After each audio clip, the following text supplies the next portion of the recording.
салому дуруди бепоён нисоратон тамошобинони арҷманд ва онҳое ки ин лаҳза пушти компютерҳои худ истода дар шабакаи ютуб моро дида истодаед. хуб баромадҳои чанде қабл доштем роҷеъ ба мавзӯъҳои мухталиф ва ин лаҳза мехоҳем ки марбут ба фарҳанги либоспӯшӣ ва тақлиди мардуми тоҷик ба пӯшидани либосҳои бегона як суҳбати хосае ҳам анҷом диҳем ва умед бар он мебандем ки ин суҳбат воқеан ҳам пурмуҳтаво хоҳад буд ва барои ҳар яке шумо дарсе ҳам хоҳад дод. тавре ки аён аст, зани тоҷик, модари тоҷик, бонуи тоҷик аз азал ҳамчун зани пок, зани шармгин, зани боҳаё ва боифат дар маърази байналмилалӣ шинохта шуда буд ва то имрӯз ҳам шинохта шудааст ва маҳз ҳамон як порча докаи сафеде ки зани тоҷик, модари тоҷик хуб ба сар мекунад, тавонист ки ӯро ба оламиён муаррифӣ кунад. мутаассифона бо зуҳур ва густариши раванди ҷаҳонишавӣ, бо оғози истилои арабҳо дар қаламрави тоҷикистон ки чанд аср қабл ба вуҷуд омада буд, фарҳанги бегона миёни зан модари тоҷик роиҷ гардид ки то ҳол ин падидаи номатлуб давом дорад. бояд гуфт ки либоспӯшӣ ҳам фарҳанги хоси худро дорад ва ҳамчунин тарзи пӯшидани либос яке аз ҷузъиётҳои асосии фарҳанг ба шумор меравад.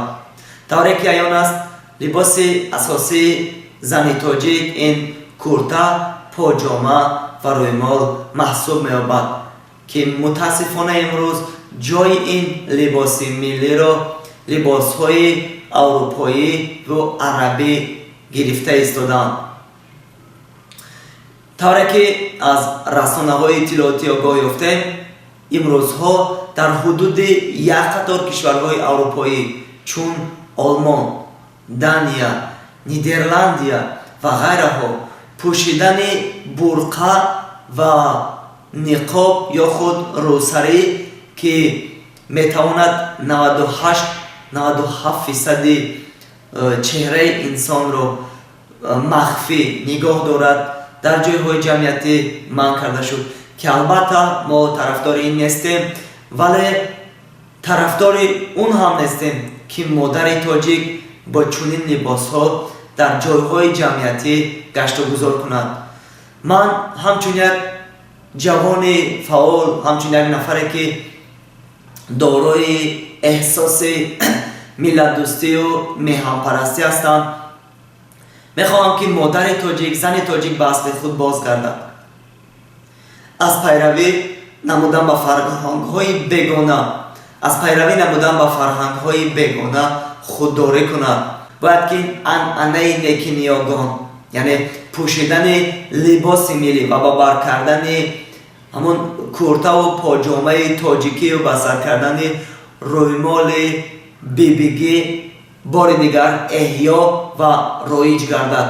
ва дар фарҷом ҳаминро бояд гуфт ки маҳз бо эълони солҳои рушди сайёҳӣ деҳот ва ҳунарҳои мардумӣ аз кулли занон, бонувон ва модарони тоҷик ки ин лаҳза моро мебинанду тамошо карда истоданд, хоҳиш мекунам ки аз пайравӣ намудан ба фарҳанги бегона, хоса фарҳанги араб ки аслан хоси мо нест, он бурқаву он ниқобу он рӯсарие ки то 95-98% чеҳраи инсонро мепӯшонад, худдорӣ кунанд, ба асли хеш бозгарданд. ва бояд ёдовар шуд ки ин фарҳанг, ин анъана ва ин расму одат аслан хоси мо нест. мо ҳамон либоси миллии худамона доштем ки бо ҳамон шинохта шуда будем. ба асли хеш бозгардем, фарҳанги худро рушд бахшем, нумӯ бахшем ва бори дигар дар олам ҳамчун зани боифат, зани шармгин, зани дорои ҳуввияти баланди динию миллӣ зан модари тоҷик шинохта шавад. бо ҳамин умеду آرزوها طول این چند دقیقه با شما بودم. خوش روز بمانید.